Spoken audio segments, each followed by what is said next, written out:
Welcome to the deep dive, where we sift through, all the noise and pull out the really important stuff for you. And today, wow, we've got something huge. Apple just dropped a massive announcement, a whole new generation of iPhones, even a completely new model, plus big updates to wearables, accessories. Honestly, it feels like one of their most significant events in years. It really does. For a while there, it felt like mostly small steps, incremental updates. But this year, it feels genuinely different. There's like a clear strategic shift happening across their products. It suggests Apple isn't just tweaking things anymore. They're really trying some new directions. Absolutely. So our mission here is to cut through all that announcement buzz, right? We want to pull out the key insights and help you understand not just what they announced, but more importantly, why it matters for you. Think of this as your shortcut, basically. Your way to get up to speed, whether you're thinking about an upgrade or maybe you're just curious about where tech is headed or, you just love those aha moments. Okay, let's get into it. Let's unpack this. Right. So, first up, the iPhone 17 family. We're looking at a pretty major evolution here, and maybe even a bold new direction for their main product line. Yeah, the Plus model is gone, just Right. out, replaced by something totally new. Yeah. The iPhone Air. So the new lineup is standard iPhone 17, iPhone 17 Pro, and the iPhone 17 Pro Max. And what feels really significant, I think, is Apple putting this renewed focus on the actual physical design, the manufacturing. It's something a lot of people have been wanting for a while. It signals they're looking beyond just the specs inside. They're thinking about how the phone feels, how durable it is long term, the whole aesthetic package. And speaking of feeling good, let's start with what I'm already thinking of as the unexpected bargain. The standard iPhone 17. Usually, yeah, it gets a bit overshadowed by the Pros, right? But this year, it actually looks like a really compelling package. The core design, okay, it carries over from the 16. You still have those two stacked cameras, but the look is really refined. We've got these great new matte colors. There's a distinct blue, a really nice lavender, sort of purple, classic white silver, and this chic sage green.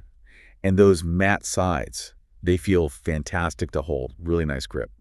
That's smart. Elevating the standard model like that, it kind of addresses that long-running thing where the base iPhone sometimes felt, well, a bit left behind on premium features. So the really big update for the standard 17, the one people have wanted for years, is the display. Okay. Screen size is up slightly, 6.1 to 6.3 inches. Subtle, but you'll notice it.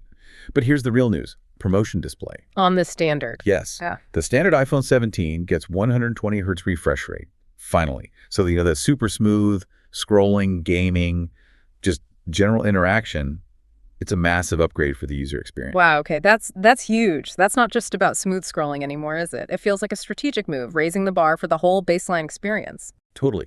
Bringing promotion down to the standard model just lifts the daily experience for so many more people. It suggests Apple sees these premium display features as, like, core differentiators now, even outside the Pro line. Might push others to catch up, too. And the boost of the brightness, too. Yeah, up to 3,000 nits. And it's got the tougher Ceramic Shield 2 glass. Apparently, it uses some new dual-ion exchange process. Bottom line, better protection against drops and scratches. Right. Durability is always key. And beyond the screen, the standard 17 gets some real power boosts. Bigger battery, faster charging. They're saying 50% in about 20 minutes with a new 40W charger. That's a first for any iPhone. 40 watts, okay. That's catching up. Camera system. Two 48MP Fusion cameras, main and ultra wide. The Fusion tech means they combine data for better detail, dynamic range, that kind of thing. And you get versatile cropping, plus 2x optical zoom just from that main sensor. And the selfie camera. Heard something interesting there. Oh yeah, it's pretty ingenious. It's an 18MP front camera now, and it has center stage, like on iPads and MacBooks. Center stage. Keeps you in frame. Exactly. But the really clever part is the sensor itself. It's square, which means it can switch between vertical and horizontal framing while you're recording in real time. It just adapts to how you're holding the phone. Oh, that's smart. Very smart for video calls, social media. Totally. And under the hood, the new A19 chip. Big CPU and GPU improvements. You'll feel it in gaming, general performance, especially coming from an older phone. And maybe the best part of this bargain, storage now starts at 256 gigs, up from 128. Wow, okay. All at the same $799 price. So for you, the listener, does this suddenly make the standard iPhone look like a really compelling deal? I certainly think Apple's made a strong case. Yeah, it feels like they're really democratizing some of those premium features with the standard 17. But okay, for those who want the absolute cutting edge, the Pro Vision from Apple seems to have had its own radical makeover this year. Oh yeah. Let's get into the heavy hitters, the iPhone 17 Pro and Pro Max. These aren't just refreshed. It feels like a complete transformation. Design, manufacturing, how they feel, and overhaul. And what's fascinating here is this shift in their unibody design thinking. They've moved from titanium to an aluminum unibody. So the frame and a big chunk of the back are one single piece. There's just a smaller ceramic shield glass window for the wireless charging. Interesting. How does that feel? Apparently really seamless, rounded. But this change isn't just cosmetic. It's about pro reliability.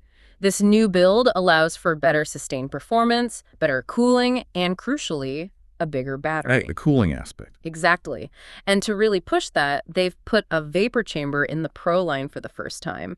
Basically, think of water circulating inside the phone, actively cooling the A19 Pro chip, and the battery helps it maintain peak performance for longer. That is serious engineering. That directly tackles thermal throttling, right? Yeah. Which can be a pain for intense stuff like gaming or pro video work. Precisely. It's about delivering that top-tier performance consistently without compromise. Though, while they're pushing performance, it is interesting there's still no 8K video. Some competitors have that. Feels like maybe a missed opportunity for the real high-end videographers, or is Apple making a conscious choice? That's a great point. From what we're hearing, it seems like Apple's doubling down on the workflow rather than just the raw pixel count. They added ProRes RAW. Oh, okay. Yeah, that high-fidelity video format keeps maximum detail, super flexible for pro editing. That's going to be huge for actual videographers. Studio-grade stuff right on the phone. So maybe not 8K, but the quality and editability seem massively boosted. Makes sense for the Pro label, the colors. Oh, the colors. They're vivid but matte. There's this world-class cosmic orange. It really pops. Yeah. Also an elegant deep blue and a basic silver. And they have this cool dual-tone thing where the glass back contrasts slightly with the metal frame. Nice. And the camera bump is different. Yeah, it's not individual bumps anymore. It's this distinctive rectangular plateau on the back. Sounds odd, but it's functional. Stops the phone wobbling on a table. Practical. But more than that, this plateau design clearly houses all the advanced camera bits and allows for a bigger battery in the lower, flatter part of the phone. The three cameras are still in a triangle, but they move the flash and LiDAR scanner.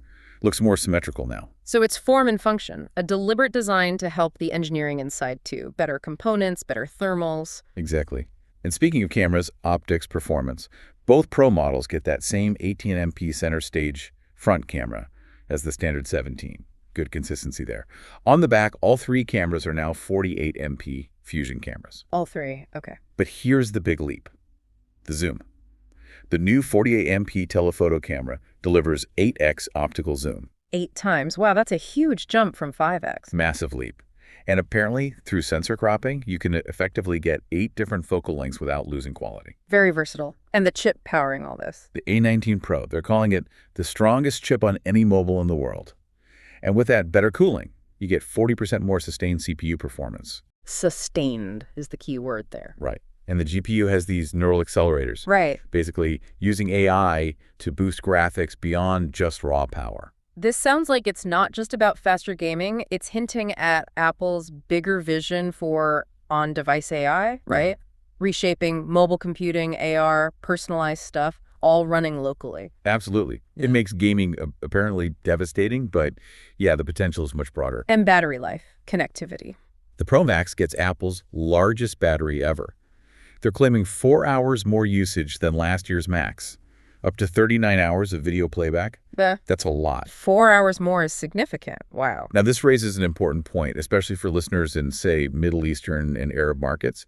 Those regions are getting eSIM-only versions. No physical SIM slot at all. Right. That's a big shift. Ditching the physical SIM entirely. What's the upside Apple's claiming? Interestingly, they're saying ditching the physical tray actually allows for a larger battery compared to versions that still have it. So yeah, it's an adjustment, but there's a tangible benefit, more battery life. Okay, a trade-off then. And charging. Faster wired charging, same as the standard 50% in 20 minutes. MagSafe gets updated to, they call it T-Charging 2, basically faster, more efficient wireless charging for the pros. Oh, and a welcome addition, an anti-reflective layer on the screen. Better outdoor viewing. Finally.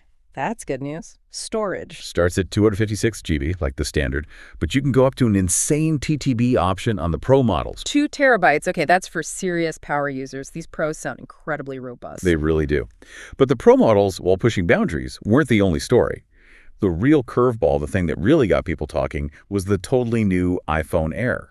This isn't just an update, is it? It feels like a statement piece. It absolutely is. And what's striking isn't just that it's thin. It's the thinnest iPhone ever made, 5.66 millimeters. People who held it described it like holding paper or just the screen itself. Wow. It's super light, too, 165 grams, but apparently still feels solid, not like a toy. It's really extreme industrial design. Kind of harks back to Apple's minimalist roots. Holding something that thin, though, you'd almost worry about breaking it. How do they make it feel solid? Yeah, fair concern. It seems to be about the materials. It uses a titanium frame, but with this striking mirror finish, which is new for their titanium, plus ceramic shield on the front and back.